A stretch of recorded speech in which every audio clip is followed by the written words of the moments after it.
My wife Audrey and I met freshman year of college. She was fantastic to me. Tall at 5 feet 11 inches, slender with brownish blonde hair. I prefer tall, slim women, and she met the criteria well. The cup size on top, thin waist, tiny hips, and a buttocks that could crack walnuts. When we first met and she looked at me, her eyes lit up like a child discovering all of the presents beneath the Christmas tree on Christmas morning. I'm 6 feet and 2 inches. I was on the swim team in high school, so I had a swimmer's build. Our friends were always kidding. They could tell we were thinking of each other since we were smiling so much. And the sex was great. For the first 2 years, we met for sex. Any further interaction was entirely coincidental. We had sex 8 times that day. She woke me up at 1 a.m. After waking up, go to the restroom. We had morning sex before heading to class. We had a quickie at lunch. We had a quickie after school. We did another quickie before dinner. After dinner. We were studying together in her place when we took a study break to have sex. We went to bed around 11 p.m. and repeated the process twice before falling asleep. It was great. After a few years, we were still having sex at least 4 times per week. Due to our academic workload, we reduced our sex life to only 2 to 3 times on weekends during our last year. That's when Audrey made her mistake. Brad, the college basketball team's center forward, was the source of her error. 6 feet and 9 inches. Brad, shit. Everyone I knew texted me that night, encouraging me to check at Instagram photos. They were emailing me images from the celebration. Audrey was all over the guy, and later photos showed Brad and Audrey kissing. Finally, a partygoer gave me a video of Bradley leading her into his room by her hand, a huge smile on her face. I was pissed. I arrived at her apartment around noon the next day, and she was still asleep in her bed. She awoke with a bad hangover. I gave her the images, and she explained what happened. At least she was truthful. She got there with a few friends and began drinking. She ran into Brad, whom she had previously met briefly, and the two began hanging around. It got late, and she didn't realize how much she'd drunk. Brad invited her to his room to show her all of his trophies. The next thing she knew, they were kissing. Then they were naked in bed together. She claimed she didn't remember their having sex. She said she was inebriated and made a terrible mistake. She just loved me and felt terrible for making this mistake, vowing it would never happen again. She said she would do everything I wanted in bed if I would forgive her. She told me she loved me and wanted to spend her life with me. All of her pals, as well as the majority of my mates, told me it was a one-time drunken mistake on her part, and that I should accept her back. Most of my friends who said that also said she was the hottest girl I'd ever meet, and there was no way I'd find another girl as hot as her who enjoyed sex as much as she did. I was angry with her for about 2 weeks before forgiving her and accepting her offer to do whatever I wanted in bed. What shall I say? I hadn't missed sex for more than 5 days in over 4 years. She was continually apologizing to me, and by the time I'd forgiven her, I had lost my mind. But I told Audrey that if it happened again, we'd be done, that she was fortunate to have this one chance. Looking back years later, practically all of the guys who advised me to forgive her because she was so hot are in bad relationships because they choose women for all the wrong reasons. Every single guy who told me to dump her is happily married now. None of them are divorced. It appears that putting loyalty ahead of attractiveness has some merit. Except for that one error, I had very little idea. Audrey appeared to be the ideal person. After college, I obtained a job in programming. Audrey landed a position as an administrator at a huge corporation. She had a 45-minute commute each way. I got to work from home the most of the time. We married at the end of the year and welcomed our first kid, Matt, the following year. We welcomed his sister, Marcy, the following year. Life was good. Denial. My career was growing nicely. Audrey decided along the road that she wanted to make more money and started selling real estate. With her natural height and beauty, she was drawn to more luxurious properties. Audrey's income has also increased. Audrey's hours began to increase, and we were able to work while our sex life declined. To say I am a trust but verify type of person is an understatement. I hadn't forgotten what happened the last time our sex life declined. Within a week, I had installed surveillance software on her smartphone and a speech recorder in her purse. 2 days later, I received recordings of her having sex with a man named David, according to the GPS on her phone. They were in his apartment, which was across town from her office. My heart was torn, like a drowning man grasping for something to hold on to. I realized they had never told or texted each other anything endearing. "No, I love you. No, you are the greatest. No, I missed it." I felt like there was still time for me to do more, to win her back for myself and the children. When she arrived home, I had cooked her favorite lunch. The youngsters were dressed quite nicely. I adored her. She seemed to like the attention. I told her how much I loved her and how we needed to spend more time together as a family, and she agreed. I was glad I had a chance. I was winning the pygmy dance. I began sending her SMS photographs of the kids whenever I could.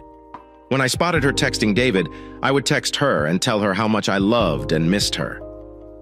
I was ecstatic when she told David she couldn't make it to his apartment on Wednesday. On Friday night, I had my brother and his wife babysit the children. I brought Audrey to a 5-star restaurant where we ate and danced. That night, we attempted to break our record for sex in one evening. We didn't make it, but it was a fun attempt. The next day, we picked up the kids and took them to a water park. We spent the entire day having fun in the sun, playing with the kids and enjoying ourselves. Life was fantastic, and I thought this would work. Audrey's text to David on Wednesday morning completely destroyed my heart. "I'm looking forward to seeing you. I missed you. My wife was living. Everything I believed about her was false. I was not going to listen to her justifications. I wasn't going to allow her deceitful lips tell me which times in our lives were genuine. I wasn't going to listen to her telling me she was broken and needed my help to fix her. Audrey, as far as I knew, had abandoned me and the children. She simply hadn't given up her visitation rights yet." I saw David. I activated her camera using the monitoring program, and when she took out her phone to put it on silent mode, I caught a glimpse of David's face. I recognized him as Audrey's co-worker. I met him while visiting her office one day. He made a bad first impression. Now there was no doubt. After opting not to go to jail for hammering douche into a greasy patch on the ground, I concluded that the best course of action would be to remove Audrey from the children in my life. Every day, she lied directly to the children in front of me, the people she claimed to love the most in her life. I would take advantage of every flaw in my wife's life. I'd work out how to obtain as many assets out of the marriage as possible. As the primary parent, I would seek primary custody of the children. I'd also show the kids and our family how Audrey was choosing her lover over us, so they wouldn't be drawn into her deceitful lies. And I intended to make Duchess' retribution as permanent and unpleasant as possible. He was going to pay me his fair share. Marcy had her band recital the next week. I addressed it to Audrey when I noticed she wasn't paying attention, as had been customary. But Marcy was the day before her recital. I utilize Audrey's phone's monitoring app to update her calendar, remind her for the day following the event. After I got at school, I checked Audrey's phone to ensure she was at Douche's place, and then used the monitoring program to ensure her phone was set to mute. I left a message on her phone, inquiring where she was. An hour later, I left a message informing her of her tardiness. She contacted me at the conclusion of the band recital in a panic, asking if Marcy had played yet. I asked her where she was, but she disregarded me and inquired about Marcy again. I lied, telling her she only missed her and that we'd see her at home. Marcy was upset on the way home because her mother wasn't present. I informed her that grown-ups might get caught up in trying to help everyone in the family and find it difficult to step away. Marcy appeared to accept the answer along with Matt, but they were both depressed. The travel home, Audrey being late, and arriving near the conclusion of family functions had become the usual. When we got home, Audrey was waiting at the door, still dressed for work, but smelling like she had just taken a shower. She tried to make amends to Marcy with heaps of attention. Marcy played the poor victim card, which children are adept at. After a few hours, Marcy hugged Audrey and told her mother that she couldn't miss her next recital. I wondered if Audrey was truly regretful. She skipped her daughter's recital, or perhaps she was concerned that missing it would expose her cheating. Next, I saw Audrey and Duke would meet alone in the same small cafe on the outskirts of town. The eatery was mainly renowned for its Scottish eggs. I somehow got into a conversation about Scottish eggs with my father-in-law, who noted that he hadn't had a good Scottish egg in years. I stated that I had made reservations for the restaurant on Wednesday, the day Audrey and Douche frequented there the most. I picked up and drove my in-laws to the restaurant. Looking at my phone, I noticed Audrey was still at the office. I traveled the scenic road with my in-laws, Halfway there, Audrey's phone was traveling toward the restaurant. We finally arrived a few minutes after Audrey. I entered the restaurant after my in-laws. When I walked in, I noticed Audrey in a booth in the back, sitting just by Duke. I questioned loudly, "Do you want to sit in a booth or a table?" out of the corner of my eye. I noticed Audrey's head jolt up. Her eyes widen, and she scoots her buttocks to the opposite side of the table, as if she had been shot out of a cannon. Douche had a puzzled expression on his face until he noticed us at the door. He then attempted to hunker down as we were seated. Audrey hopped up and came over. "Mom and Dad, what are you doing here?" Dad smiles, pleased to see Audrey. "We heard about their fantastic Scottish eggs, so I decided to stop over and try some." Audrey's father reached in for a hug from Audrey. "Audrey? Well, they are excellent. Why don't you all sit with me and my coworker? We are just sitting over there." She pointed to a booth in the rear end of the almost empty restaurant, and Douche waved back. His cheeks and neck were flushed. The smiles on both parents' faces evaporated. Audrey's father moved 2 steps back to stand close to his wife, holding her hand. Mom, her smile gone, glanced at Duke and remarked in a monotone voice, "Well, we wouldn't want to interrupt your business lunch," Audrey exclaimed excitedly. "Not an issue. We were only eating a quick meal before going out to show a property. Let's just say that lunch was weird." After Duke shook everybody's hands, Audrey spoke virtually the entire time. My mother-in-law frowned and stared at her food the entire time. My father-in-law's smile vanished the moment he spotted Duke, and he gazed at him the entire lunch, never saying a word, not one word. I asked simple inquiries like, "How long have you worked there? And how come you, such a nice guy, are still single, my favorite?" "Audrey has a single sister, Audrey. If all goes well, you should pair them up. We could be related." Audrey's smile was clearly strained. "Duke." After a far too lengthy hush following my statement, I answered no thanks. "I've got a girlfriend." I asked, "Really? Is this someone we know, or is this a secret? And you don't want to inform Duke?" "She's in a poor relationship and is in the process of ending it." It would be impolite for me to reveal who he said it to with an obvious sneer on his face as he glanced exclusively at me. "I told you he was a douchebag." The smirk faded when he noticed everyone at the table was staring at him, especially Audrey. Our meals arrived. The in-laws, who are generally sluggish eaters, devoured their meals. I just took a few nibbles of my Scottish egg. Audrey saw and inquired if the Scottish egg wasn't particularly excellent. I told her that I had lost my appetite and glanced at her. Audrey's mother gestured wildly at the server and handed him a $100 bill to pay for everyone's lunch. Everyone praised her, and she sprang up, claiming she had to use the restroom. The waiter returned, and Audrey's father collected the change. He stared at Duke as if he were something disgusting. He had unintentionally walked in and went straight to the restroom without saying anything. I informed Audrey and Douche, "Sorry for interrupting your business lunch. I am sure you have ideas to discuss and people to deceive. I also mean to sell." I rose up and started to walk out of the restaurant. Audrey chased me outside to my car. "Audrey, it was good to see you for lunch. We can debate this at home. Your folks will be out in a moment." I could see Audrey's mother and father exiting the lavatory hallway, virtually racing straight for the front door without looking at Duke. Audrey, seeing my gaze move over her shoulder, looked at the ground and remarked, "I suppose that would be best."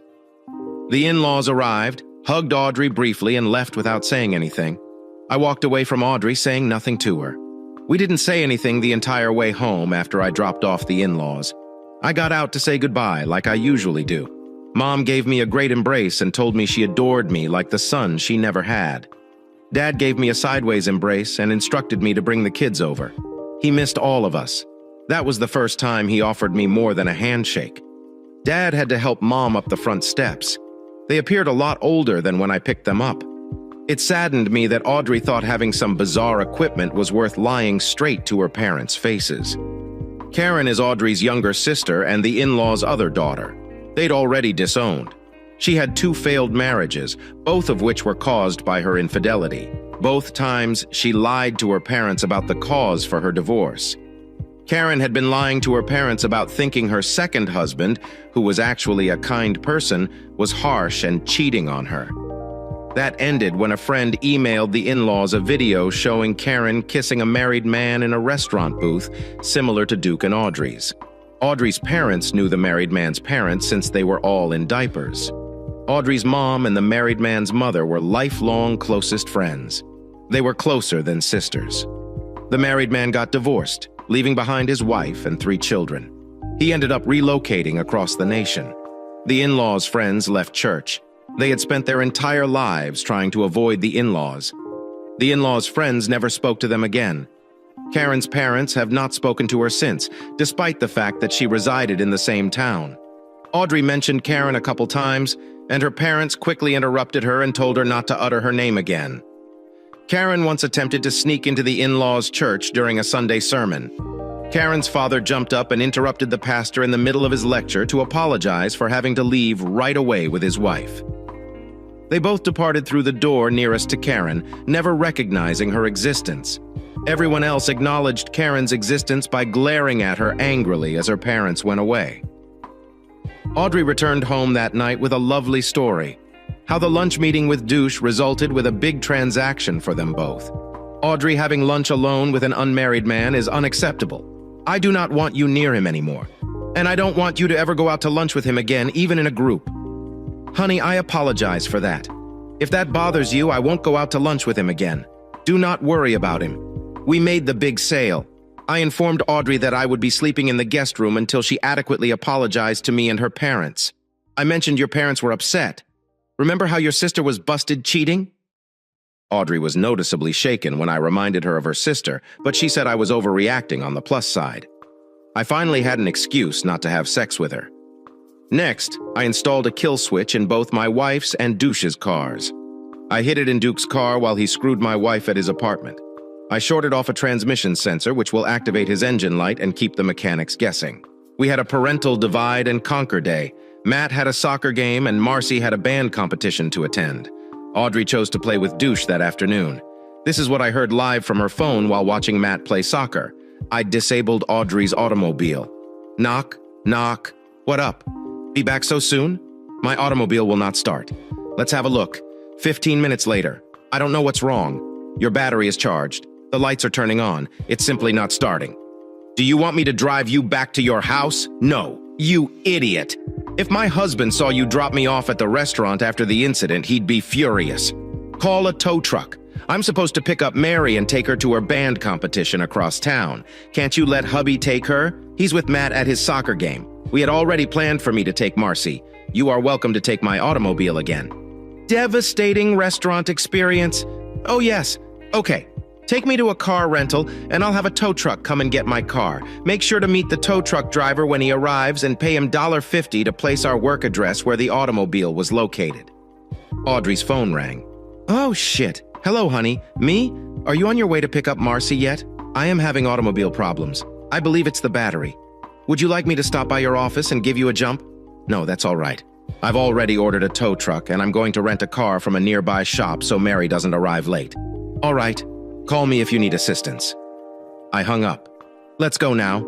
You're driving me to the Avis location near our workplace, but there's a budget just up the block. Geez, I can't have a car rental bill from a location that isn't near my workplace, and just up the street from your flat. Oh yes, right.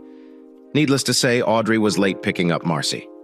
Fortunately, Marcy contacted me in a panic, so I asked one of the other fathers we were friendly with if he could take Matt home afterward. After he consented, I was allowed to bring Marcy to the competition. Barely. When Marcy and I arrived home, Matt was already in his room, and Audrey was waiting with her apology to Marcy, still dressed for work but smelling like she had just gotten out of the shower. Marcy, I'm very sorry. I was unable to pick you up due to car issues. I got a rental, but Dad had already picked you up. It's okay, Mama. I just got to the competition on time. Thank you, Dad. This is the second time in a row that you have missed my recitals. I hope work is going well for you. Marcy rushed off to her room. Audrey pleaded with me. It was not my fault. I had car issues. I contacted your office after lunch, and they informed me that you had already left for the day. You had more than 2 hours to get Mary. What happened? Audrey froze and didn't breathe for 3 whole seconds. Then she regained her calm and added, I had some errands to run and thought I'd have plenty of time to complete them. I had no idea my car would cease working. I stared Audrey in the eyes for a few seconds, noticing her small fidget. When she realized what she was doing, she stopped and gazed back at me. "Which errands were you running? You never said anything to me." I glanced at her intently. "Nothing. Just some things. I needed to get some things done," I said. "So I hope that tiny thing you needed to accomplish was more important than your daughter's affection, because you're on very thin ice with that stunt." I then went up to bed in the spare bedroom where I had been sleeping alone. At least I was able to answer the question I had casually pondered. Audrey didn't care about missing our children's events. She just cared about screwing Duke. She was just concerned about being caught. If she actually cared, she would have called off her sex frenzy for the day. Instead, she used her children's event as a pretext to leave work early and spend extra time screwing Duke. The mechanics would suffer greatly the following time. Audrey's car appeared to be in good working order. When Marcy learned about the automobile, she pressed Audrey's buttons. "Hey, Mom, remember how you said you'd take me and my pals to the mall this Saturday? Please let me know if you do not want to take us. We do not want to be stuck at the mall while you are out having automobile troubles again." Matt heard from the next room and laughed, yelling, "Marcy, you did well." You might suppose the children felt neglected by their mother. Audrey even had the guts to complain to me about it later and ask me to counsel the kids on how to communicate with their mother. I'll consider it. Audrey, I'm waiting for your apologies in the guest room. She didn't appreciate the irony. She only grew irritated and blamed my seclusion in the guest room on my stubbornness. Saturday, I dropped off and picked up Marcy and her friends from the mall. Audrey mentioned that she had things to accomplish. Audrey did not visit Douche's apartment or a hotel, but her car did spend a few hours at a residence. I looked it up. The residence was advertised, but who was there with her when we arrived home? Marcy made a big show of thanking me in front of her mother. Marcy stressed how much she appreciated me taking the effort to drive her and her pals around. Marcy contacted a buddy and ignored Audrey's questions. Audrey appeared to be about to complain to me, but I chuckled at her, grabbed up my drink, and locked myself in my office. Audrey was still wearing her work clothes, but she smelled like she had just had a shower. She had botched up someone's house that she was selling. I hope she had the decency to change the bedding afterwards, but I doubt it. Matt has a birthday celebration coming up. We decided to rent out 6 lanes in a bowling facility and invite his friends and family to bowl together. It took some searching, but I eventually discovered a bowling facility that did not have a league on a Wednesday night. What luck. I told Audrey everything about it. She visibly swallowed hard. I suppose Wednesdays weren't ideal for her. I told Audrey I'd pick up both kids and a few extras for the celebration. I needed her to pick up the cake and candles from the grocery shop. We'd blow out the candles and eat pizza while Matt opened his presents. Then we'd all bowl for a few hours. I had to destroy Duke's car 3 times the week before Matt's birthday party to keep them apart the following week. They arranged to have lunch on Tuesday, so I had to permanently damage his automobile. Douche had to drive his car to the shop instead. They couldn't discover anything incorrect, so he received his car back late that afternoon. I was hoped that their pent-up rage would allow them to make it through Wednesday. I was relieved to see Audrey's text this time on Wednesday morning. "I look forward to seeing you, a bit after lunchtime." Her phone's GPS showed her heading towards Douche's apartment. There's plenty of time for her to have fun, get the cake, and head to the celebration. It also allowed me plenty of time to pick up Audrey's present, have fun, get the kids, and head to the party. I went to get the car I'd rented for this particular occasion. I wanted a car with a roomy trunk in case Audrey's present opened in the vehicle. After ensuring Audrey's phone was in Douche's apartment, I took my bag containing Audrey's present to Douche's front door, gently placing the pet cage, which had been blacked out with black material, against Douche's front door. I opened the cage by pulling the door straight up. The only thing blocking the front of the cage now was Douche's door. I then took my recently purchased handy-dandy door breaching ramp, practiced 3 swings, and crashed it into the door with a loud crash. I took my taser out of my pocket and momentarily discharged it against the metal cage. A very enormous and extremely angry skunk burst into the room.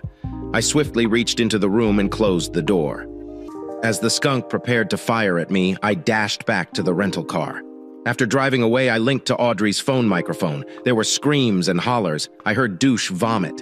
A positive sign. He must have been sprayed with the skunk's perfume. I could hear Duke telling my wife to contact the police, so I locked her phone.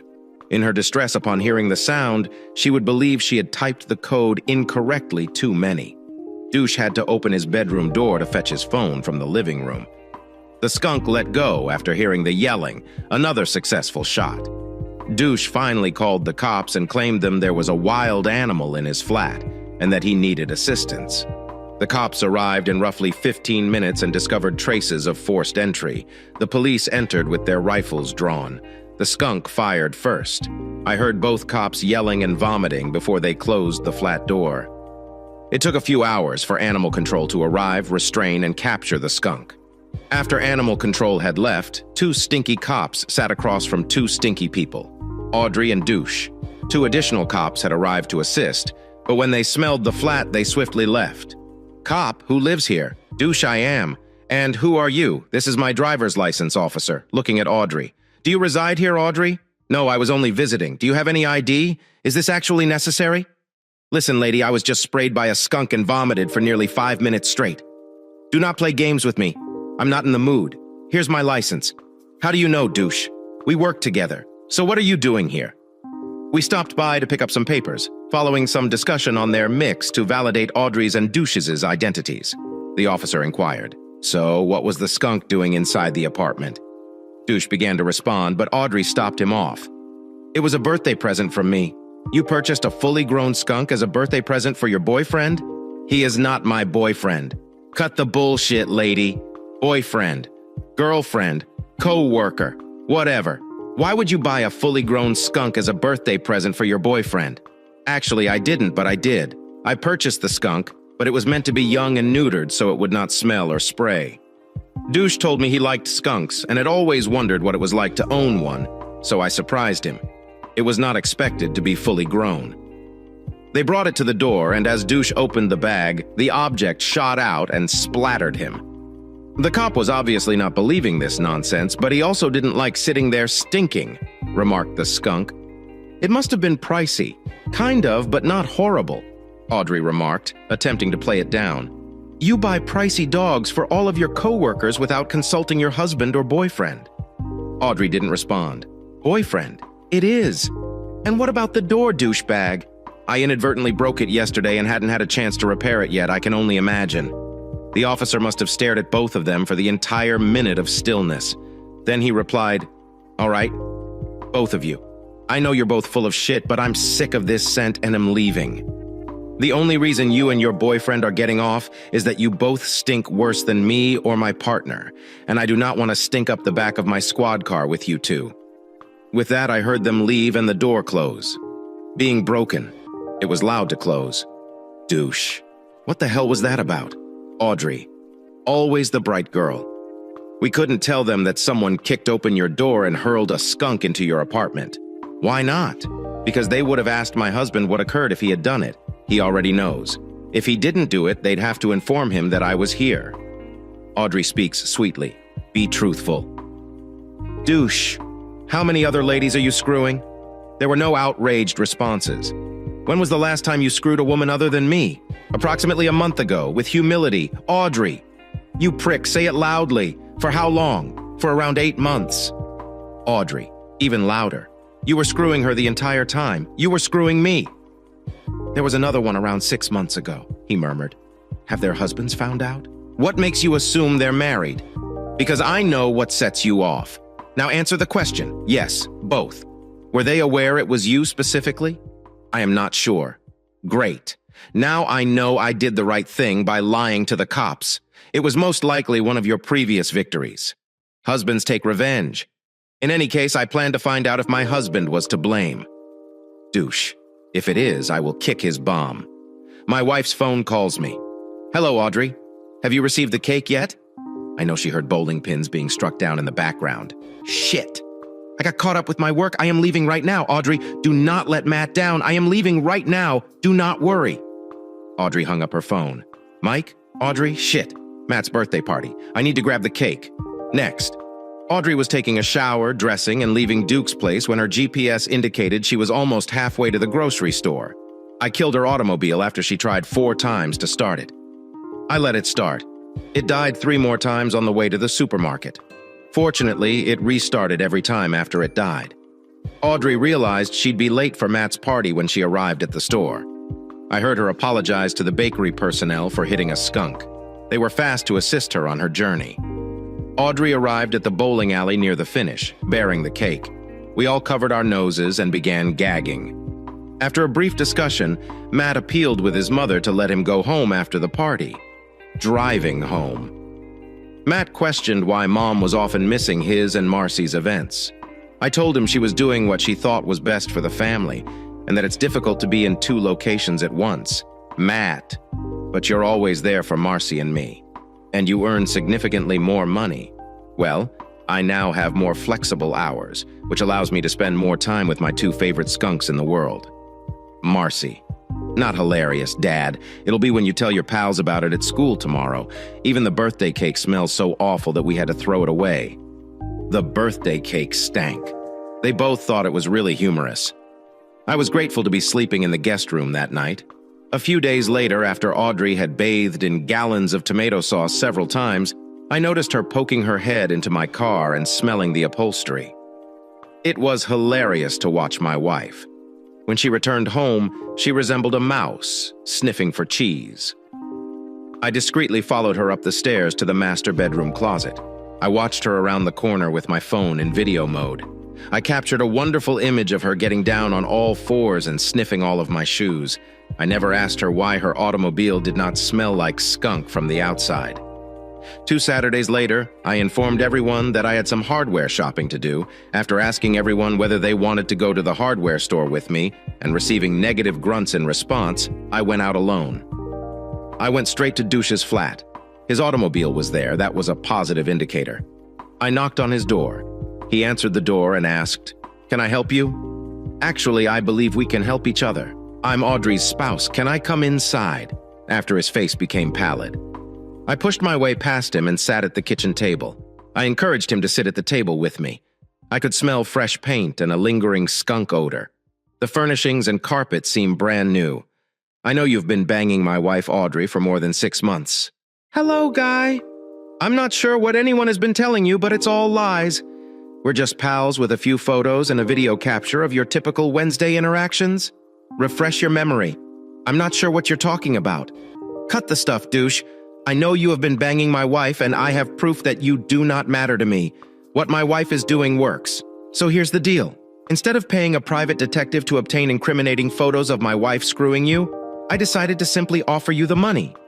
You want me to videotape myself screwing your wife? It would be worth $2,000 to you, guy who stared at me for a minute, allowing his puny brain to digest what I was saying. He looked around at all the new furnishings he had recently purchased. $2,000 for a recording of me screwing your wife. Are you for real? Yes, I am. $2,000 for a recording of you screwing my wife. It must include her face, torso, and actual penetration. I will also need a formal consent document from you that states you created the film and authorized its sale to me. Why would you need the video if you already have so much proof? I want more leverage in a divorce, man, and cheating her like that would be cold. Oh, you mean how she cheats on me and her children in barely a whisper? Yeah, like the $2,000. And don't inform the other 2 spouses who have just cheated on their wives to sweeten the bargain. I'll even pay for a seat for 2, a few towns over. You can screw her all day in the hotel spa on a Saturday. Douche sat silently, watching me intently. Dude, you are quite cold. Make it $3,000 and you've got a bargain. Great. Of course, Audrey was not informed of this. I will set up and pay for the spa and hotel reservations in your name. It will be next Saturday. On the evening of Monday following, I'll call you to schedule the video pickup. I'll pay you with cash. Is all clear? Yes. Good. Make sure to capture her face and attention in the photos. I'll email you the consent form later today. You will hear from me the following Monday. I subsequently left his residence and resumed my hardware shopping on Wednesday evening. Audrey, honey, I forgot to tell you, I have a conference on Saturday, a few towns over. Will that cause a problem? No. It looks like a slow weekend for this Saturday. Have fun during the meeting. Monday evening, I contacted Douche and told him I would meet him in front of his apartment. He inquired why, and I explained that I didn't want to appear in any videos. I took him up and instructed him not to say anything. I drove him out of the freeway to a seldom-used rest spot. I had him step out and scanned him with a metal detector. Once he was clear, I told him to get back in the car. "Do you have what I want?" "Yes, here it is." And he gave me a thumb drive. I take my laptop from the back seat and plug in the thumb drive. The video camera must have been sitting on the dresser at the foot of the bed. It displayed an empty bed. Then Douche lay on his back on the bed. Audrey entered the picture, climbed between his knees, and began giving him a boob job, but I could clearly see Audrey's face. In the following scene, the camera provided a side view of the bed. Audrey climbed on the bed while entirely naked. God, I enjoy being screwed from behind. It feels great. The next video shows them screwing in various positions. I told Douche it was wonderful. This is just what I was hoping for. "Have you got the consent form?" Douche removed an envelope from his jacket and handed it to me. I opened the envelope and made sure the date and signature were correct. I snapped a picture of it and forwarded it to myself. I grabbed an envelope from the side door panel and gave it to Douche. He smiled as he counted all of the hundreds in the envelope twice. "I dropped him off at his residence," he said. "Please let me know if you need another video." That was the most fun I've ever had, making money, anger. On Tuesday, I first informed my brother and his wife about what was happening. I showed them a short clip from the video, then a few images from the other videos. I also showed them a list of dates she had with Douche, highlighted in yellow. She missed the family celebration since she was with Douche instead. I then showed her parents a photo of Audrey having sex on the movie. I extensively removed the majority of the picture. It only revealed Audrey and Douche's heads and legs below the knees. I didn't want them to be haunted by a photo I showed them, but I also didn't want Audrey to lie to her parents. I also questioned how long Audrey had a shoe obsession. They said that they were unaware she had a shoe fetish. I showed them a video of her sniffing my shoes, every pair I owned. This video appeared to disturb them the most. I suppose by messing about they could comprehend the motivation. However, we are sniffing shoes. I told them she was always happy in the shower after sniffing all of my shoes. Days later, I observed that all the shoes in their house had vanished, and their bedroom door remained closed. I demonstrated the same thing to my parents. My father laughed out loud at the shoe-smelling video. I also instructed everyone to avoid Audrey until I gave the go-ahead. On Wednesday, when their mother was screwing Duke, I sat them down and explained what was going on. "Mom has a man, and I'm not sure if she loves me anymore." After the shock, they inquired whether we were getting divorced. I informed them that I would discuss it with their mother when she returned home from her boyfriend's house today. They yelled together, "She is in his place right now." I said yes and pulled out my phone to show them the GPS tracker in her car. Marcy stated the obvious while visiting her boyfriend's residence. "Is this why Mom is constantly missing out on spending time with me and Matt?" I showed them a dated list of their mother's meetings with highlighted missing family activities. I wanted them to understand just how unimportant they were to their mother. I then showed them the time-lapse tracker that displayed Audrey's location on Marcy's missed recital day and Matt's missed birthday. They began to cry when they saw what time Audrey left the office on Matt's birthday. They were openly crying when they saw what time their mother had left Douche's flat to attend Matt's birthday. Darn that skunk. I told them the most important thing was that I loved them, that this was a problem between their mother and me, and that we would do everything we could to keep the family together. After a half hour of crying, hugging, and talking, we heard the front door open and Audrey entered the house to bargain. When she saw the look on everyone's faces, she became concerned and inquired, "What's wrong? Kids, why don't you go to your rooms while your mother and I talk?" Both stood up and hugged me, then gave their mother a filthy look before walking to their rooms. When I heard the door close, I asked Audrey to sit down. "What's happening? Audrey, I know you had an affair." "Oh God, no, this is not true. I'd never cheat on you. Why would you say something like that?" Audrey's eyes began to swell up with tears. "Audrey, if you do not tell me the truth, this talk is done. There must be an error. Someone believed they saw something that was not true." "All right, Audrey. We're done for today. Please take the rest of the day to think about what you were doing to this family. We will address this further tomorrow. In the meantime, please do not contact me or the children until we have sorted this." I then got up from the table and went to my room, the guest room. Audrey followed me all the way, telling me I was mistaken. When I shut the door in her face, she stopped speaking. Next, I heard her trying to speak gently through Marcy's door. "Marcy, what did Daddy say? It's all a mistake. Please open the door so that we may talk." Marcy remained quiet, but she texted both me and Matt. "Can you make her leave? I'll try," although she already informed me I was mistaken about her affair, so there is no purpose in having an open discussion if she is going to lie. Perhaps you're making a mistake. I have photos of them naked in bed together. Oh. I opened my door, and Audrey gazed at me. "Please leave the children alone until we have resolved this between us. You're making things harder for them than they need to be. But I'd like to know what you told them." I told them the truth. You have a boyfriend. Aside from that, it is between you and me. Please leave the kids alone while we work this out." Audrey walked regretfully inside her bedroom. I heard sobbing from her room for the rest of the night. The next day, Thursday, I sat at the kitchen table, waiting for Audrey to come home. The children were out at their friends' houses. They did not want to be anywhere near this. "Audrey, please sit down." Audrey sat down. "Have you considered what you were doing to your family?" She nodded her head. "Yes. Are you willing to have an open chat with me about your affair?" She nodded her head. "Yes. So, what can you say for yourself? It's all a misunderstanding. Yes, I've had an affair, but it was simply an emotional one. I've had several lunches with Douche, even though you asked me not to go to lunch with him, but we have to work together. I have told him about some of my feelings, but that is all. Believe me, dear, I love you and only you. So because you believe that lying your way out of this situation is the greatest option, this talk is finished. I will chat with you again this Saturday morning at 9 a.m. The children will be staying with my parents tonight and Friday night. On Saturday morning, we will chat again. Again, please consider what you are doing to this family." I got up and went into my room. Audrey said nothing and didn't follow. Saturday morning, 9 a.m. I got up early Saturday and ate breakfast with Audrey's kids at her parents' house. When I arrived home, I parked my car in front. When I entered the house, Audrey was sitting at the kitchen table. I asked, "Are you willing to have an honest conversation with me about your affair?" Audrey bowed her head. "Yes." "Audrey, did you tell my folks about this?" "Yes."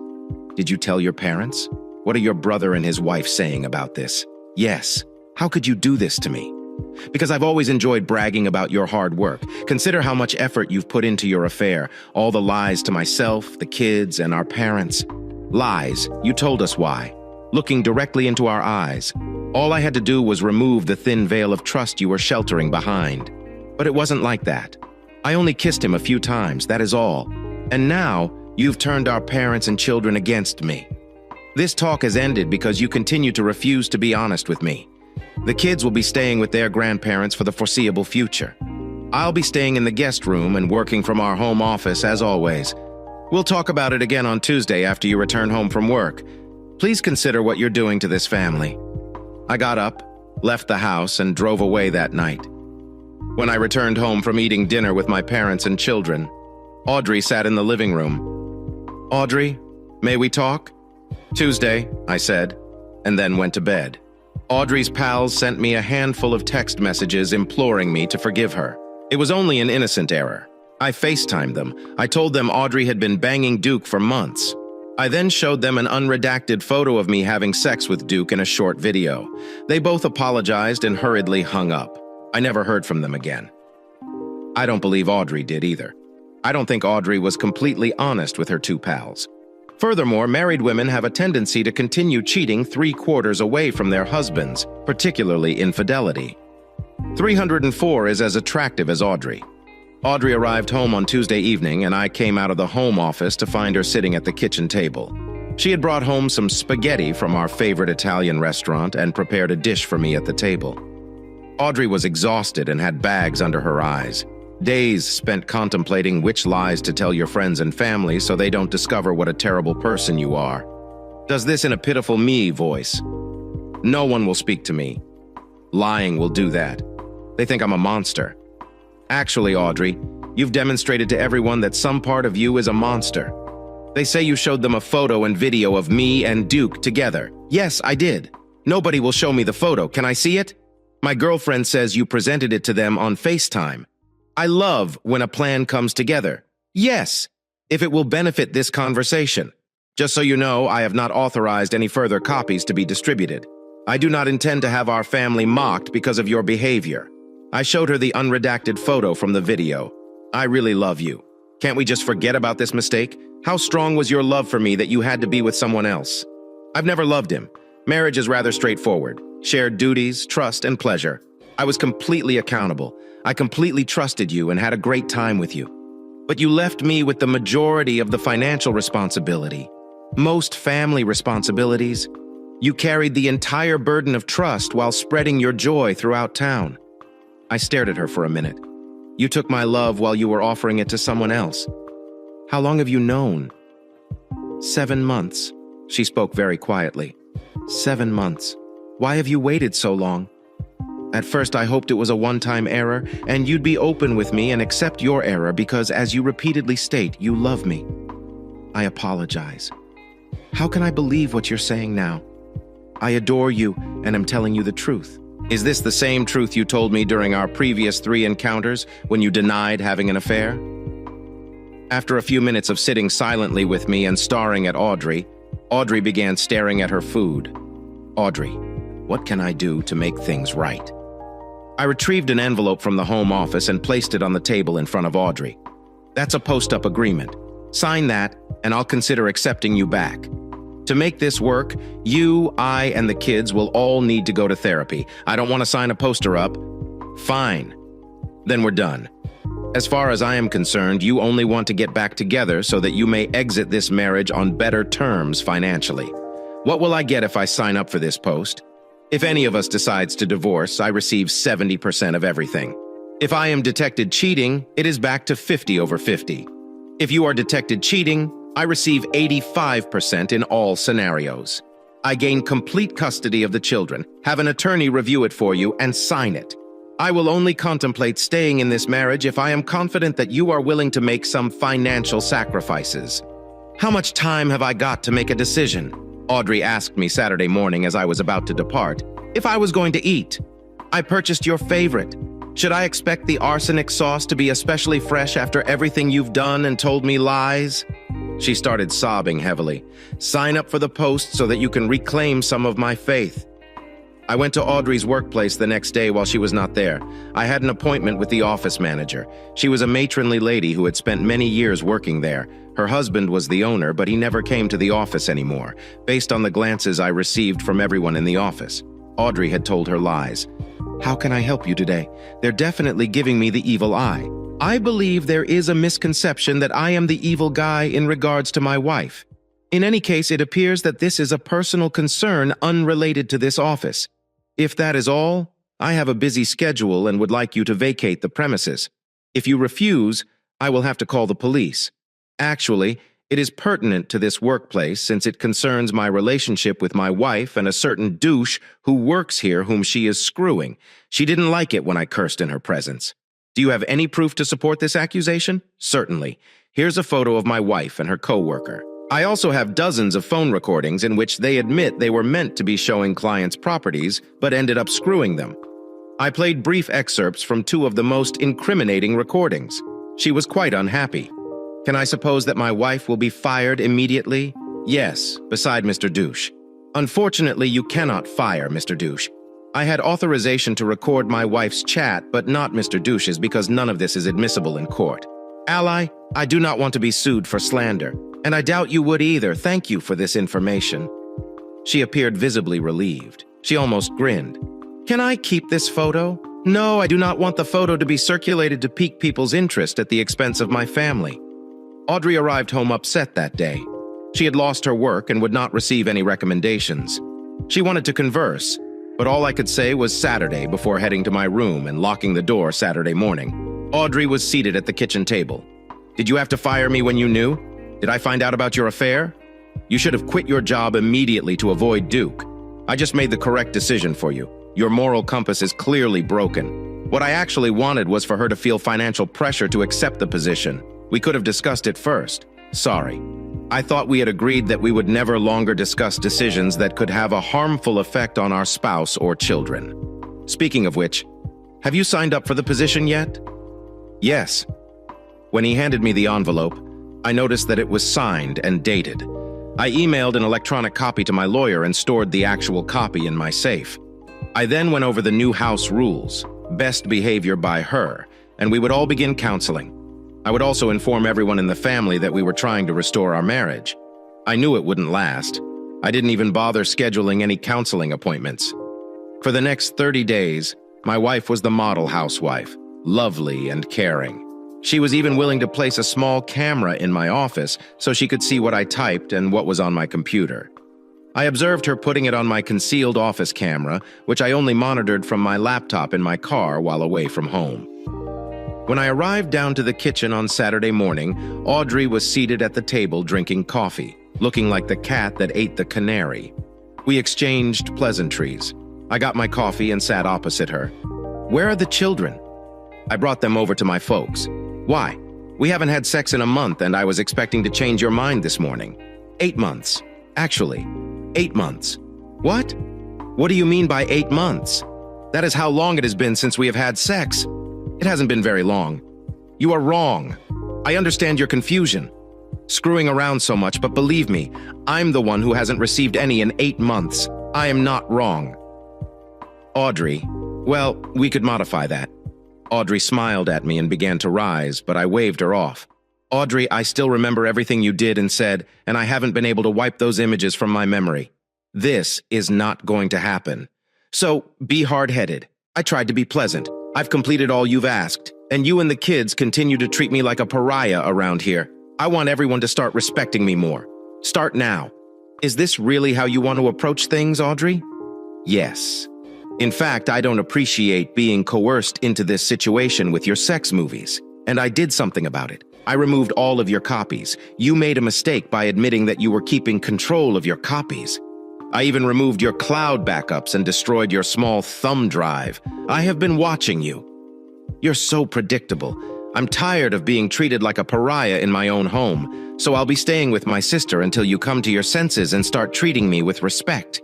You no longer have the photographs to hold over my head. I've secured another work and will take care of myself.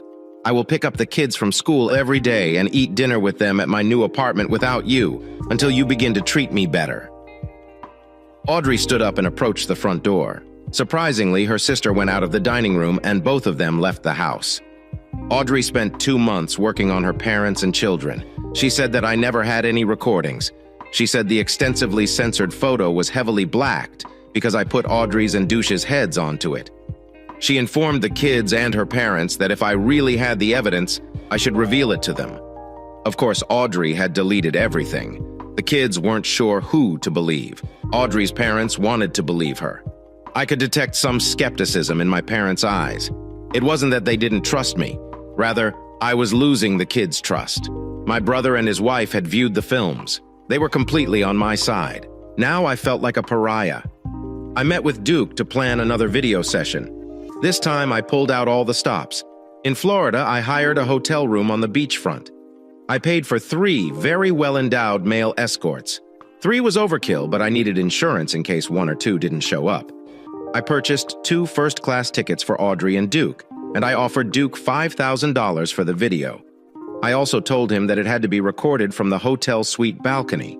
Surprisingly, Duke said Audrey was playing hard to get. She requested me to pay for a fancy restaurant to wine and dine her. I knew he was milking me for more money. I listened in during the lunch. They'd asked Karen along. Audrey and Karen were really pleased to meet Duke's friends. I had to purchase another first-class ticket for Karen. 2 weeks later, I was sitting in my car with Duke, watching the most recent video on my laptop. Audrey, Karen, Duke, and the 3 male escorts started the film by heading out onto the balcony. Everyone was already sweating. Karen inquired as to how Duke and Audrey got together. Karen responded, "I've been covering for my boss for years. When she screwed Duke on Thursdays, she asked me to cover for him for a few months. Someone informed her husband that they had seen her and Duke together, so she had to quit banging him. I asked her if Duke was any good. She informed me he has a large tool. She began covering for me every Wednesday. No surprise, boss lady was happy not to have to terminate Duke. Audrey is now out of the picture. She was going to get some more Duke tools. One of the other guys hurled his little tool into the crowd. Everyone thought it was humorous except Duke. Everyone sat on the recliner chairs and drank their beverages. After a while, Duke got hard and started screwing Karen. Duke screwed her for approximately 15 minutes. Duke got up and entered the motel room. He appeared in a few moments and handed the other 3 gentlemen small blue pills. After 15 minutes, all 4 males were rock hard. Audrey had obviously been broken into at the hotel room. Everything was just what I had asked for the next 2 hours. Audrey was made airtight while Karen was the unsuspecting fluffer. When I finished seeing the video, I told Douche, "Great job." I encrypted the video before uploading it to the cloud. I also encrypted the copies on the thumb drive before placing it in my pocket. I closed my laptop and placed it in my briefcase in the back seat. I then drove away from the rest station. Douche requested for his money, but I told him I had a few questions first. "Did you approach my wife first?" "Not really. It just kind of happened when we were working together." "Who mentioned sex first?" "Actually, she did. I knew she had discussed it with her supervisor because she brought it up so quickly. By now, I'd turned down a 2-lane road and we were on our way back to town." "Really? How many ladies have you dumped around town?" "I've just been in town for a few years, but I've dated 7 different ladies." "Really? Who are they?" "I can't tell you that. That would not be correct. I will give you another grand. Make it 2 and you have a deal. If you include Ware and roughly 1, we can make a transaction." He then named all 7. The office manager, 2 other women from the office, and 4 women from 2 different gyms where he worked out. Everyone was married. I switched off the recorder in my pocket. I told him, "Wow, that is ridiculous. Want to see something else? That's crazy." I pressed hard on the accelerator. The automobile accelerated to 70. Douche said, "Hello, man. What are you doing?" "I do not need to see anything outrageous." I apologized. That wasn't the crazy part. This is the insane part. I slammed on the brakes as I aimed for the trees along the side of the road. My luck held out, and we were going less than 40 miles per hour when we collided head-on with a tree, both of us wearing seatbelts and airbags deployed. We were both saved, but it still hurt a lot. I regained my composure first. Duke was still sleepy in the seat beside me. I reached over, pulled a pencil from the ashtray, and pushed it into Duchess's jugular. It was not bleeding as much as I had feared. So, when Douche went for the pencil in his neck, I twisted it around, causing as much harm as possible. Douche was looking at me with amazement, attempting to grasp the bloody pencil. I finally let go and he took it out. He dropped the pencil and attempted to stem the flow of blood spurting from his neck as it poured out. He stared at me and I stared back. My actions spoke louder than words could. After that, I picked up the pencil, wiped off all of the blood, and wrapped Duke's bleeding hand around it. I did not want my fingerprints detected on the pencil. The fewer questions, the better. I pulled $500 out of my front pocket and placed it in Duke's front pants pocket. I then contacted the police to report the collision. The police later decided that the death was accidental. I said that he was holding the pencil before the accident happened. As expected, they confiscated my laptop and thumb drive for proof. I returned home after being checked out by the medical staff. I was sore for a week. When I went home, I explained the blood on my shirt and what had happened, but I didn't specify whose blood it was or who died. They inquired why I hadn't called them. I assured them I was all right and didn't want to worry them. I also didn't want them to inquire why I was in the car with their mother's lover. Audrey learned about my wreck when she found out about Douche's death the next week. She put 2 and 2 together. She called to check on me following his death. I pretended ignorance, and not coincidentally, the police showed up the next day and asked me some questions about Douche's and my wife's adultery. I acknowledged to knowing about it, which was why we were in the car together. I had given him money in exchange for never seeing my wife again, but Dallas had breached his promise and was now demanding more money. Then the accident occurred. The cops played games and put pressure on me. So I finally said, "Are you claiming that I purposefully crashed my car into a tree, intending that only Douche would die?" Douche had some bad luck. That pencil penetrated his jugular. Hey, it wasn't my fault the person got unfortunate. They basically left after that. Yes, I had the opportunity and motivation, but I'd known about their affair for a long time, and my fingerprints were not on the pencil. And who would put their life at danger by driving into a tree at high speed in order to kill someone else? How would you prove this in court? Audrey contacted a few days later and said she wanted to meet with me to discuss our marriage. But since his death, she wanted it to be on neutral ground. She also asked her sister to accompany her since she did not feel safe alone in a room with me right now. I asked her what she had in mind. She stated that the house was out of the question. She did not want the talk taped. She said we could meet at a random hotel she'd choose. I told her, fine, but I get to choose the room. She tried to argue that she was the one in danger and should be able to choose both, but I told her that I didn't want this conversation recorded by her either. This way, no one would know the final room until we were all about to step in. I started wondering what Audrey's true goal was in this. She could have just met me at the house as before. She certainly did not want me to record what was about to happen. We met on the next Saturday afternoon. I followed Audrey and Karen in Audrey's car to a luxury hotel across town. When we got there and checked in, the hotel attendant assigned us room 216. I informed the attendant that I preferred a higher floor room with a view of the hotel's front. I asked the attendant to list several rooms, and then I chose one. Audrey and Karen were clearly let down. I suppose they'd have to pay again to get their recorders out of room 216. They'd have to forget the bribe they paid the clerk in the elevator. Karen moved next to me, wrapped her arm around my waist, leaned her jugs into my side, and said, "Regardless of how this turns out, I hope we can still be friends." I told her that this was a discussion between my wife and myself, and I preferred that she not get involved. I was probably the only guy or gal Karen had openly flirted with in years that she hadn't screwed up. Audrey didn't trust her sister with me, and she would have urged Karen to take her hands off me. I suppose things had changed. I was not whining. The hotel room had a standard arrangement, an office workstation with a chair, a dresser along the long wall, and a queen-sized bed in the other corner. Audrey inquired, "What now?" I smiled and said, "Strip completely naked." "I do not trust you. You don't trust me." Audrey gazed at Karen. "She's my sister. I don't want you to see her naked." "Oh, please, she doesn't own anything. The majority of people in this community have not seen it yet." Karen stuck out her tongue at me. She got her tongue caught in the center of it. "Okay, then."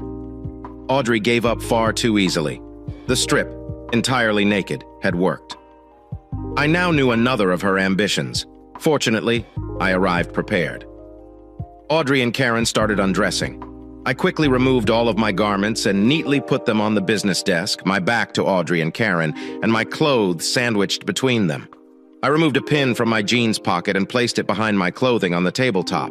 It perfectly matched the other hotel pin on the desk, including the hotel name. When Audrey recommended her hotel scheme, I spent the next day visiting every hotel and motel, collecting free pins from each front desk. When we arrived at the hotel, I took a pin from my collection and positioned the camera on top of it. I hollowed out each pin slightly so that the camera could fit in them. There was no visual change, yet the pin with the camera was substantially heavier than a typical plastic chip pin. I picked up my clothing, walked to the restroom, and placed them inside. I never lost sight of one of them while they were undressing. More crucially, the pin grabbed a towel. I then walked naked back to my work chair and sat. Audrey and Karen sat on the bed in their bras and panties, with their garments beside them. "Karen, could you please place the clothing in the bathroom?" After Karen returned and sat down. "Okay, you two lose the underpants." "Audrey, this is good enough. We don't need you spying on us when we converse. Everything. And I want to see those butt cheeks spread wide before we talk." Karen felt indignant about revealing her bare body, which was utterly unlike her. "I am not standing here with you staring at my privates." "Fine. There is a door. You can stand outside while Audrey and I have our conversation." I knew what Audrey's little game would be about, and Karen waiting outside would disrupt it. Audrey was obviously unhappy that her ideas were going to fail. Karen gave Karen a knowing glance before taking off her bra and underwear and sitting on the bed. "Karen, this is not good enough. Stand up and bend over." Karen looked to Audrey, who nodded. Karen stepped up, turned around, and spread her buttocks. There was a recorder taped to the inside of Karen's butt cheek in her butt crack, along with a tiny microphone dangling out at the top. Audrey had accurately predicted that I would make them undress. She only prayed her underpants would remain on. I rose up, walked over, and tore the tape off. Karen yelped, turned, and sat down on the bed. Her face was somewhat red. Was she humiliated or aroused? Knowing Karen, she was piqued, looking at Audrey. "You're next!" Audrey stood up and spread her buttocks. Recorder number 2. I reached down and grasped the tape's edge, but this time from the bottom, causing my knuckles to crush into Audrey's kitty. After struggling and pressing my knuckles into her cat, I took the tape off.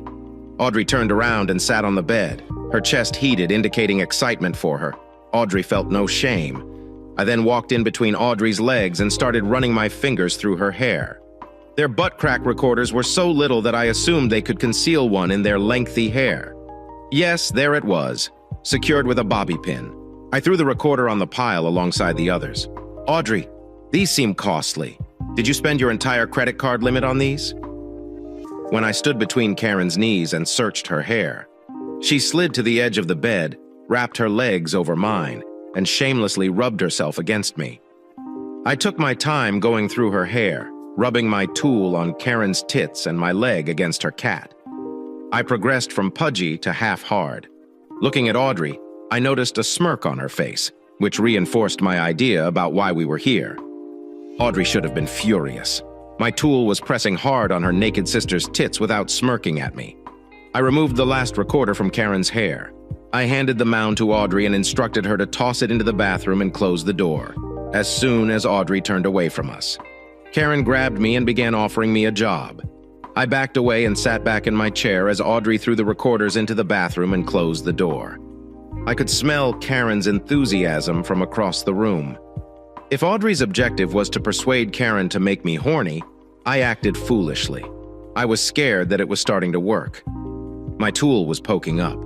Audrey leaned back on the bed next to her sister and stated, "It's your turn to spread 'em." I stood up, bent slightly, and stretched my cheeks. "Good enough. Karen, do not move. We need a closer look." I felt a hand on my bum cheek.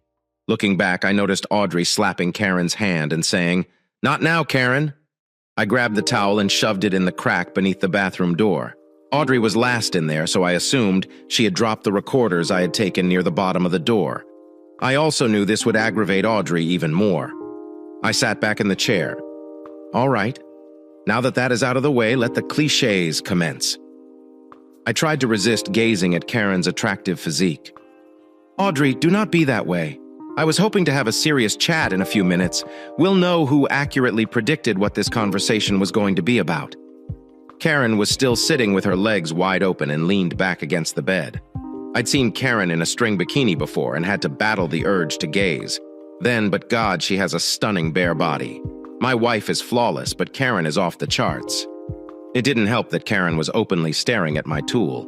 This was going to be harder than I expected. Audrey in her sweetest voice. "I love you, honey. Yes, exactly like your favorite pair of shoes.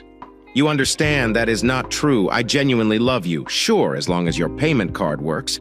Audrey's voice rises. "Do not be so grumpy. Our marriage is strong enough to handle this." "Strong? You used whatever was strong. We had to repeatedly puncture my back. And you want me to give you the knife back and turn my back on you again? Don't be too theatrical. This was a mistake. Yes, a marriage-ending mistake." Audrey leaned back and stated, "I still love you. Take me to this bed and make me yours. Reclaim me. You appear to believe you're still a prize. You proved you're as difficult to acquire as a drunk. 3 or 4 people in a pub at 2 a.m., everyone ultimately catches a ride. There is no offense to drink 300 force. Oops, I apologize. I mean no offense, Karen. When I mentioned 304, Audrey sat up straight and crossed her legs. Karen, on the other hand, ignored the remark and smiled at me, spreading her legs even further. "Honey, don't be like that. It was a simple mistake. It was not an easy mistake. It was a cruel and horrible plot, like placing puppies in a bag with a rock and dumping them into a river to drown." I used my best falsetto voice. "Oh, I'm so sorry. I didn't realize it would kill them. I didn't intend to drown those 12 innocent puppies in that sack when I dropped them into the river." I'm sorry for lying to you, honey, but it was only because I was ashamed of what I was doing. I stopped lying when you challenged me, and I realized I was making a major mistake. Oh, you mean when I told you I knew and you stated there was a mistake? Someone believed they had seen something that was false, a lie. Or the second time you mentioned that everything is a misunderstanding. Yes, I've had an affair, but it was merely an emotional affair and a falsehood. Or the third time you claimed I had only kissed him a few times, a lie. Or the next when you told your two friends and had them phone me to persuade me to accept you back, because that was a one-time error. A lie. I believe you decided to be honest when I showed you a photo of Duke screwing you up in the video of him having sex with you. I believe you chose to quit lying about your affair once you realized it wouldn't work. But that won't stop you from lying about anything else, right? Karen, observing her sister's restrained reaction to my statement, stated, "We don't want anyone to overreact and say something they'll regret later." Looking shocked at Karen, I added, "Overreact? Are you kidding me? I believe you are under-responding. It always amazes me how hard cheetahs struggle to keep other people from cheating." Karen, how many lovers and husbands have you cheated on? How many married men have you cheated? In reality, how many married women have you cheated? Karen merely stared at me, a smirk on her face. Audrey spoke in a low voice. "But I sincerely apologize for everything I have caused you to go through. Oh, you feel awfully guilty, therefore everything should be forgiven. Unfortunately, I believe you do not feel guilty enough. My aim is to assist you with that shortcoming." Audrey, in a pathetic little girl's voice. "It's not that horrible. Tell me, sweetheart, what distinguishes you from a con artist? You know, a con artist. Someone who earns someone's trust and then utilizes it to defraud them." She returned to her natural voice. I did not cheat you. Marriage is a commitment to faithfulness and trust. You cheated on me and lied to me. How is that not defrauding me?" I upheld my half of the bargain by adding a bit extra force to her voice. "It was just sex. So that's why you kept it from me all this time? It was only about sex. And you knew I might become irritated over it, like the day you neglected to purchase me orange juice at the grocery store." Louder, with an accusatory tone, I was forced to sign the message. "NUP was unfair. Unfair?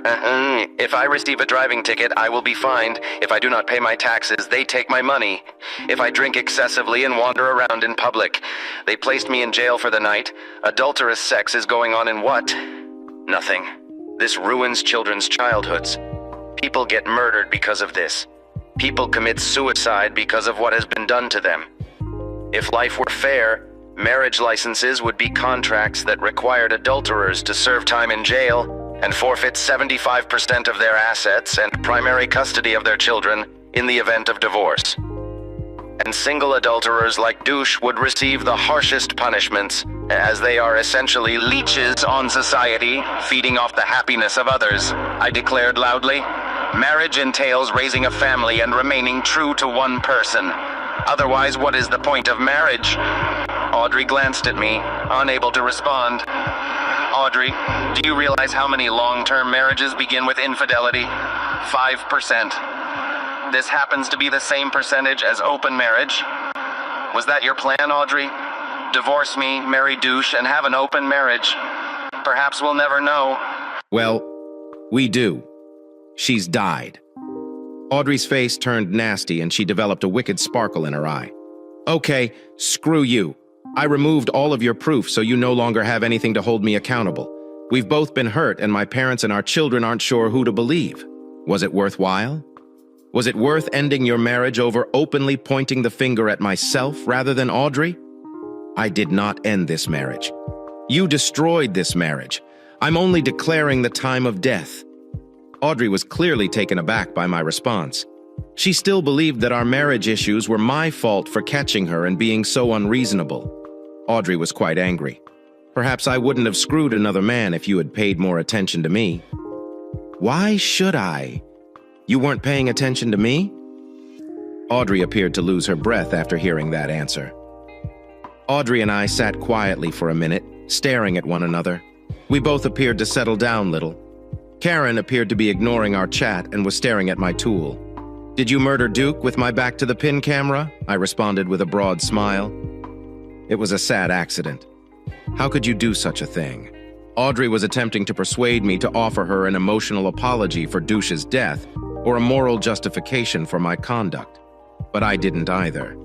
This might be considered an admission of guilt. So I responded, "After we hit the tree, you should have seen the expression on his face as he was bleeding out." Audrey looked as if I had slapped her. I chuckled while pointing to her face. "Yeah, that is it. Except pretend as if your throat has been shocked and you are unable to breathe. Or, as you've been calling it, lunch with your co-workers." Audrey's eyes started to water. He was a good person, allowing my fury to seep into my voice. "Oh, you mean the wonderful guys who screw other men's wives? Unfortunately, he died.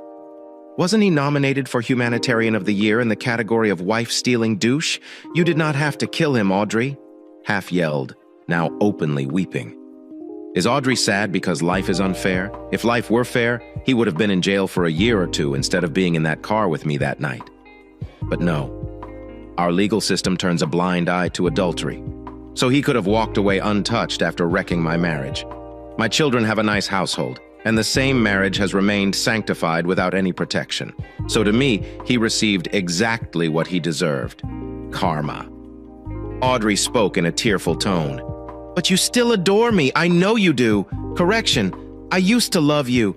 Even if they married, most people will never have the opportunity to experience true love. You had it from me for a little point in your life. All I got from you was your desire for a wedding, your desire for a husband, your desire for my money, your desire for my faithfulness. You abandoned love for something as vile as desire because you never knew what true love was. Millions of men will exploit you for desire. You are currently damaged goods. No man will truly love you the way I did after what you've done to your family and myself." Audrey started crying. This had clearly not gone as Audrey had anticipated, but I had to give it to her. She regained her composure and got back on track. Audrey's eyes changed. Her thoughts was whirling. The primary plan failed miserably. Now for the next onslaught. Audrey sat up straight, dried her eyes, and looked me directly in the eyes, saying, "I want a drink. Does anyone else want a drink?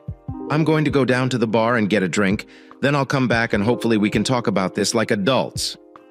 Audrey then got up, went to the bathroom, dressed, and exited the room. When Audrey first addressed Douche's death, the conversation became heated. Karen, still unaware to our chat, had begun to delight and touch herself.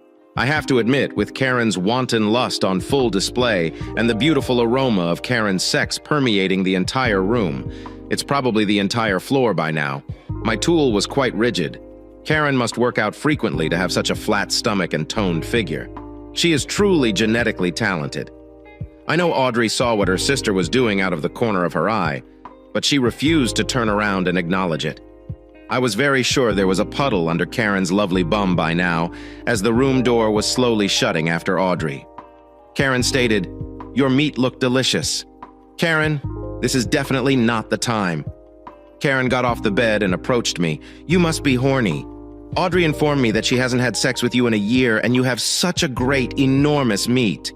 "Karen, I appreciate your offer, but your sister will return in a few minutes." "What? She doesn't know it won't hurt her." Karen grabbed me and yanked me out of the chair so we were both standing facing one another. Karen began giving her work. Audrey's backup plan was now in effect. I expected Karen to be involved in this scheme, but with the recorders in the toilet, Audrey would have no proof of my infidelity. I was hoping Audrey would propose a threesome to level the score. I was going to let Audrey and Karen start without me, then leave. My guess was that Audrey would return and catch me screwing her sister on her phone recorder to level things out. This was not going to happen now. I only needed to get Karen to stop. I was arguing in my thoughts with my flesh, which refused to stop. Karen cried, "Please stop!" as she rapidly wrapped her arms around me and pushed me into the bed. The room door sprang open and Audrey dashed in, holding her phone in front of her. "What are you doing with my sister, Karen? He is assaulting me. Make him stop." Audrey then pushed me off of Karen and pulled her from beneath me.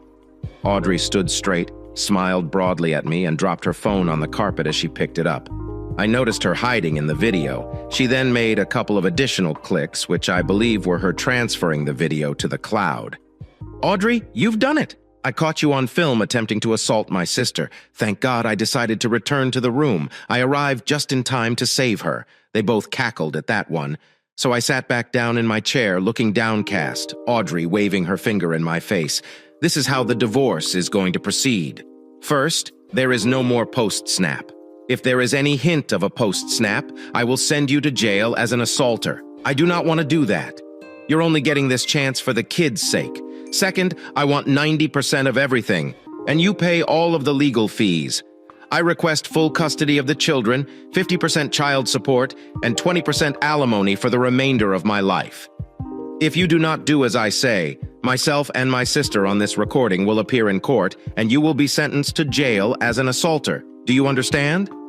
Yes, I had misjudged Audrey. This final plan was clearly her main goal. She's a very brilliant girl. Good. You can screw my sister now if you want. Flirting with you has made her extremely horny. Audrey then gave her sisters a heavy slap. No thanks. I don't want to provide any evidence in an assault test. Audrey rose up tall and exclaimed, "Smart boy!" Audrey and Karen then laughed together. Audrey and Karen both tried to kiss me at the same time, but I turned to face them both. Karen immediately dressed. There are no bras or panties. Come on, Audrey, let's go bang some real males. This has gotten me extremely horny. I know 3 married guys who party every Thursday night and are always ready for some fantastic sex.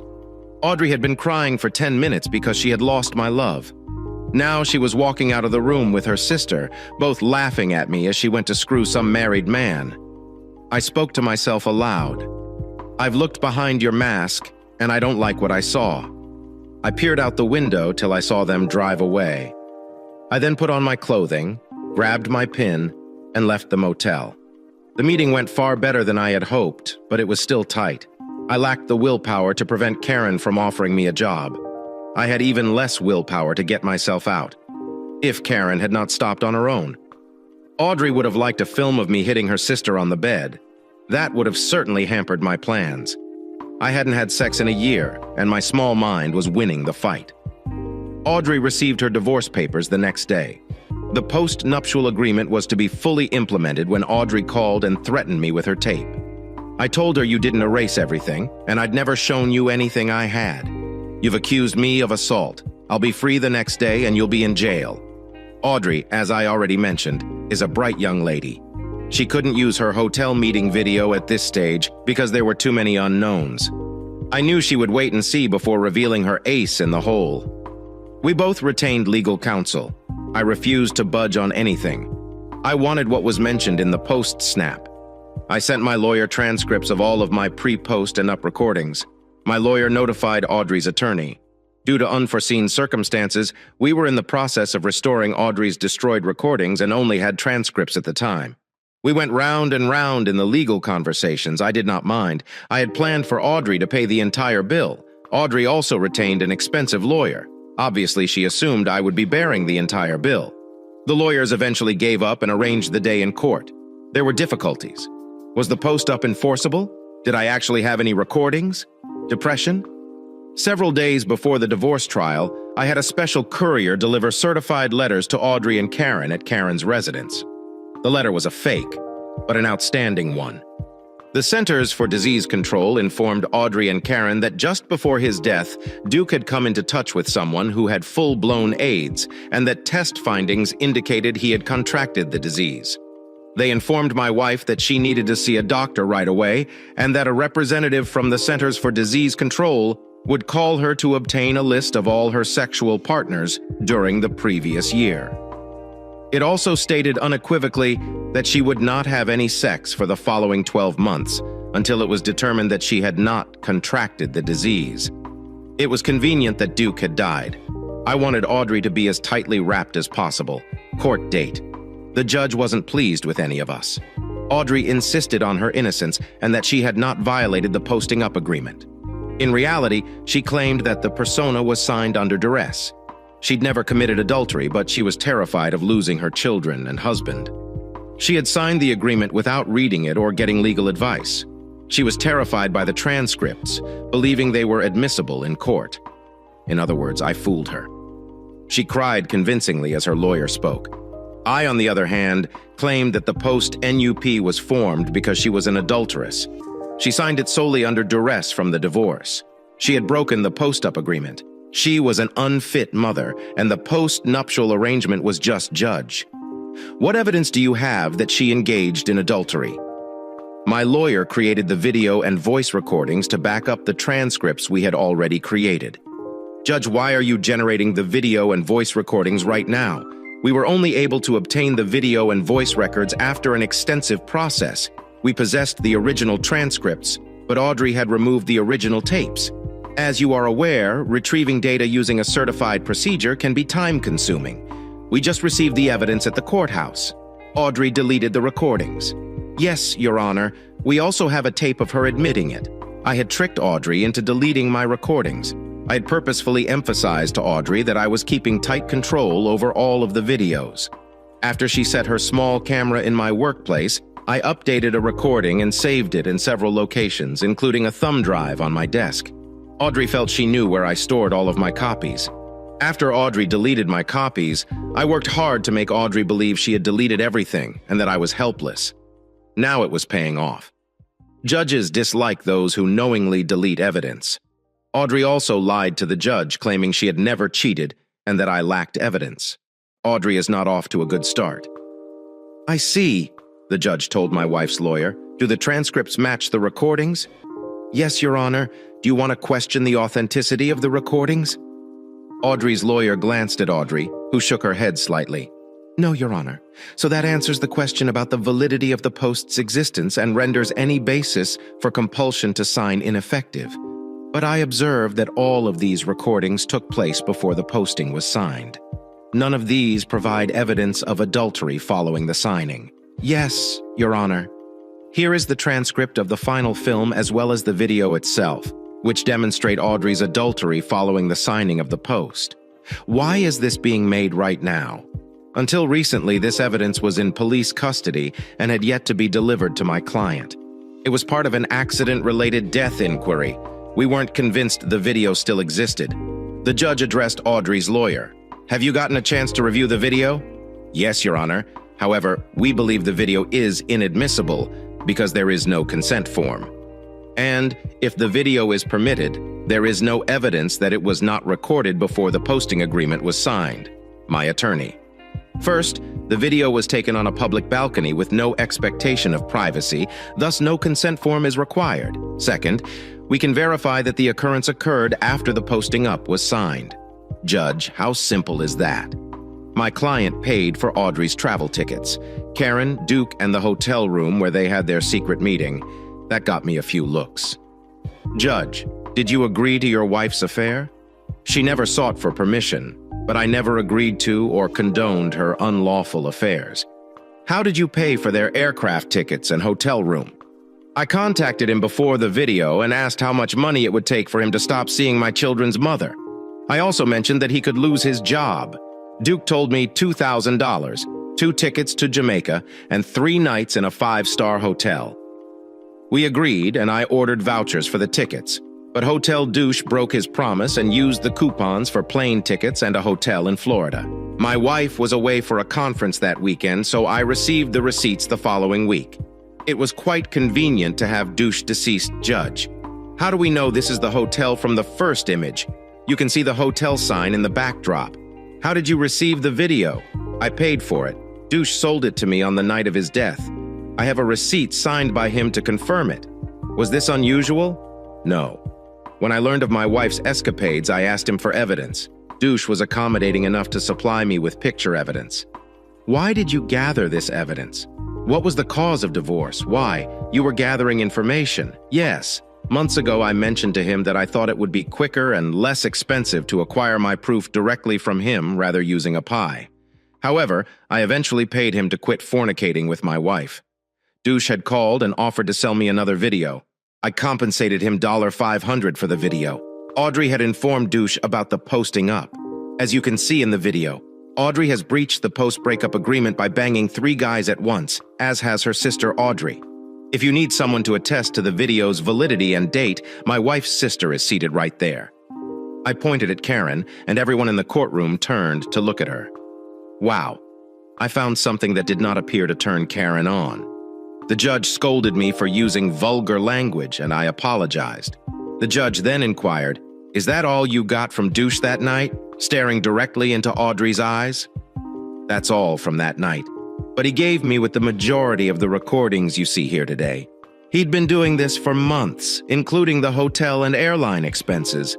I paid him about $3,000 in all.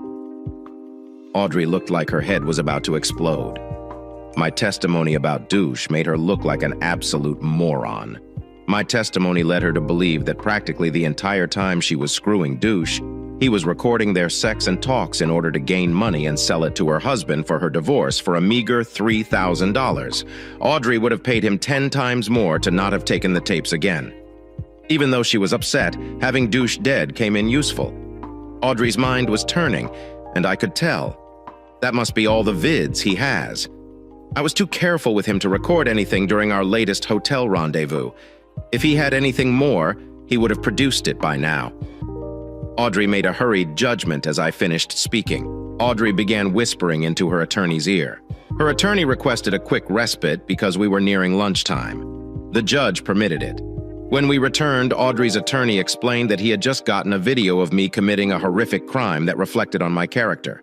It would also demonstrate that I had done an adulterous act, which was punishable under the post. UP, Audrey and Karen were willing to testify about the video's validity. The judge asked Audrey and Karen to verbally attest to the video's veracity. Audrey then explained, "Until now, my sister and I were unwilling to imprison the father of my children. But now that I've realized how manipulative he is, I have to do what is right." They presented Audrey's video. It began showing the hotel door and someone yelling, "Please stop!" Then Audrey barged into the room, displaying me on top of Karen, and screamed, "What are you doing to my sister?" And then Karen yells, "He is assaulting me, make him stop!" Audrey grabs her sister, her phone hits the carpet, and the video ends. Unfortunately, the video also showed my meat solidly between Karen's legs. "So what happened?" asked the judge. I locked myself in the bathroom and informed my husband that if he didn't leave the room in 2 minutes, I would call the cops. I also told him that I had already uploaded the film to the cloud, so he couldn't access it. And did he leave? Yes. Now I was in serious trouble. I turned back to Audrey's father and mother, who were glaring at me with daggers. Fortunately, my parents were home with the kids. I felt bad for Audrey's parents. They recently discovered what a gangbang 300 for their good daughter is, and their wicked daughter became their nice daughter's fluffer. They now assumed their grandchildren's father was an assaulter. Judge is looking at me. "So what can you say for yourself?" "My lawyer, we've got a reply video. Let's see." Audrey's lawyer leaped out of his seat and attempted to discredit the footage before it was shown. "Judge, so let's get this straight. You get to show your surprise film of the hotel meeting, but we can't view their surprise response video from the same hotel meeting. Is this what you were trying to say, counselor?" The judge genuinely chuckled. Audrey's lawyer sat down quietly again. Audrey was already becoming white. I could hear her thoughts as if they were engraved on her forehead. It has to be a disturbing recording from the restroom. I had even placed one of my recorders at the bottom of the bathroom door and only picked up a few murmured phrases through the thick towel he had tucked beneath the door. The video began with us talking about being naked because of recorders. Audrey and Karen closed the video by giggling as they walked out the door for a few moments.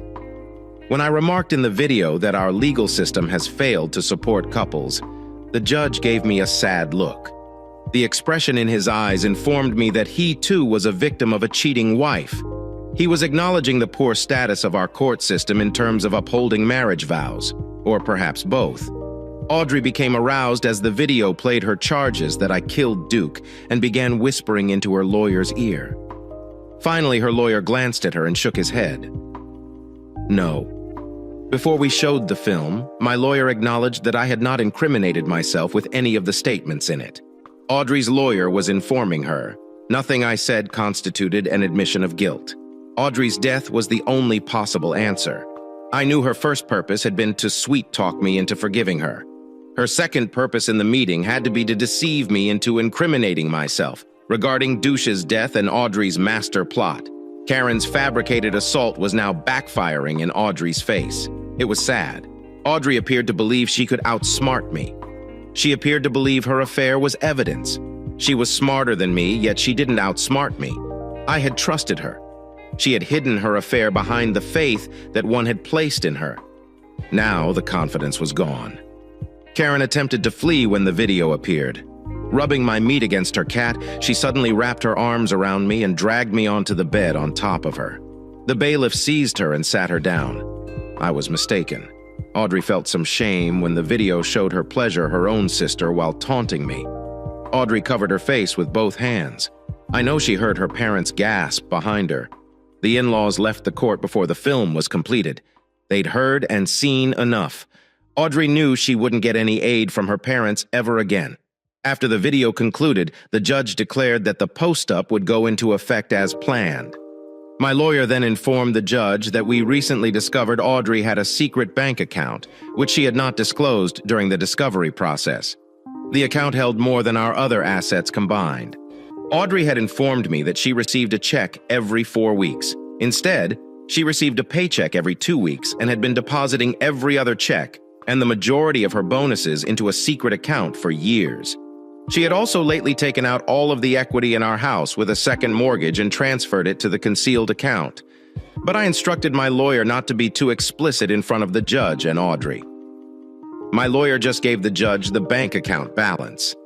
The most recent transfer appeared to be Audrey transferring our mortgage equity into her secret account and preparing to flee. This greedy error was officially how the bank and lawyers discovered Audrey's secret account. I was responsible for transferring the second mortgage. Audrey's phone logins allowed her to do everything online. I noticed Audrey's account on the first day I installed the monitoring program. Hidden money that are not disclosed during the divorce discovery process are subject to particular laws. The judge, using his discretion under the law, awarded me 100% of the asset and ordered her to pay 100% of all attorney's fees and court costs. Fortunately for me, Audrey became greedy and transferred all of the house equity into her private account. Because of the judge's decision, I would no longer be required to give her half of the house's equity. The judge then sentenced Audrey and Karen to 90 days in jail for perjury. In the end, I received 95% of the assets, full custody of the children, the house, the 2 best of the 3 automobiles, child support for a few years, and alimony for 5 years. Audrey is almost entirely trusted by my parents, a successful job, and most importantly, trust from my children. Audrey received 90 days in jail, lost her hidden bank account, and was stabbed in the back by her affair partner from the grave. She lost her children's trust, forced to pay for 50% of the children. College damaged her career, and her parents disowned her. The 5% she received didn't even cover half of her lawyer and court bills. She did receive her clothing, car, and jewelry. Unfortunately for her, I sold all of her expensive jewelry the first month after discovering her affair. I sold them when we were still blissfully married. They were in the safe, and I stopped taking Audrey anywhere pleasant. She had no cause to wear them, so she didn't notice anything missing. She could also not verify that I had sold them. I argued that she had sold the jewels and was attempting to blame me. I used the diamond money and the car wreck insurance money I received to buy my dream automobile. I had been saving the jewelry money for months so that I could combine it with the car wreck payout I hoped to receive. If I had not received a settlement, it meant I was going too fast when I hit the tree, and the money would have gone towards my burial expenses. When Audrey went to jail, I alerted them that she and her sister were suspected of having HIV. I supplied the court copies of Audrey's and Karen's CDC letters. When they got out of prison, they were both bald. Karen was rumored to have licked another person's cat. Audrey spoke up for her sister, and they both became someone else's property. For the most of the 90 days, someone forced Audrey and Karen to shave their heads every day to demonstrate who owned them. It didn't seem to bother Karen, but Audrey returned, appearing somehow less than before. Audrey probably preferred to be licked rather than licking herself. The hairless skulls and short hair supported the HIV rumors. It took nearly 2 years for them to be HIV-free, but by then, everyone they knew assumed they had it. They had both started smoking while in prison, and it didn't help that they had lost so much weight. Every man in town knew who the HIV sisters were. Audrey and Karen living together also did not assist to reduce the stigma associated with HIV. By the end of their adventure, the HIV sisters were far less appealing. Both appeared 10 years older and unhealthy. Audrey tried to be tough in order to stay close to the children. With her reputation, good positions were hard to come by, so she had to commute an hour away to a couple towns over. The children had been taunted due to allegations about their 304 mother. They were eventually shunned since they were the children of one of the HIV sisters. They never forgave their mother and were ashamed to be seen with her because there were no good guys interested in Audrey and Karen. They both began dating men who like using strong drugs and were willing to share their ladies with their friends. Audrey and Karen's appearance suffered greatly as a result of their lifestyle. Audrey ultimately lost her real estate job. Nobody wanted to be shown a house by someone who was starting to resemble a crack. 304. Audrey finally stopped contacting the children and I was relieved. Audrey and Karen could only find work as bar waiters or strippers. They moved in with a man who is 14 years older than Audrey, a few towns away. He has gotten divorced 5 times. He is a registered sex offender, and all of his children have shunned him. He spends the majority of his time traveling and is well known for screwing bar 304s and strippers in every location. Audrey and Karen are both screwing other men and women in his lousy house while he is away, most likely for extra money. I also forwarded Audrey's ex-boss's final words to 6 of the 7 women husbands, the matronly lady who threatened to call the cops on me and boasted about douches to Audrey. Big meat. I personally played the recording for her husband and then told him everything douche had talked about doing with other men's wives. I also played Audrey's video, in which she told how she covered for her boss every Thursday for years after meeting him at an office party. As he stood up to depart, I realized he had owned the real estate agency since before their marriage. He thanked me for douche's death. I wanted to commend you on your driving ability. His parting comments were delivered with a cheeky grin. I'm gonna burn her to the ground with the prenup every now and then. I get drunk and get texts left on my phone, generally from Audrey telling me how nice I had it and what I am missing while she is screwing her pet.